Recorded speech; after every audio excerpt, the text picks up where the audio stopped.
New year ఈవ్‌కి నేను try చేసిన అలానే నా ఫేవరైట్ అయిన 3 బారన్ కిచెన్స్ గురించి చెప్తా. ట్రై చేయండి. Number 1 peanuts. ఇక్కడ laal maas and green Thai curry నా ఫేవరైట్. ఒక మగ్గు బీర్ చెప్పుకొని ఆ ఫుడ్‌ని ఎంజాయ్ చేస్తూ చిల్ అవ్వచ్చు. నంబర్ 2 బ్లాంక్ బారన్ కిచెన్‌లో తందూరి ప్రాన్స్ నెక్స్ట్ లెవెల్ ఉంటాయి. ఒక మగ్ డ్రాట్ బీర్‌తో పేర్ చేస్తే వేరే లెవెల్. వీళ్ళ సర్విస్ అండ్ హాస్పిటాలిటీకి పక్కా ఇంప్రెస్ అవుతారు. నంబర్ 3 అరే!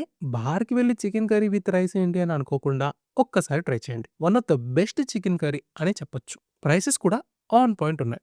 మీరు కూడా ట్రై చేయాలనుకుంటే ఆరేకి వెళ్ళండి. మీ ఫేవరెట్ బార్ అండ్ కిచెన్ ఏంటో కామెంట్ చేయండి. నెక్స్ట్ వీడియోతో మళ్ళీ కలుద్దాం. Until then subscribe. నేను మీ బకాసుల.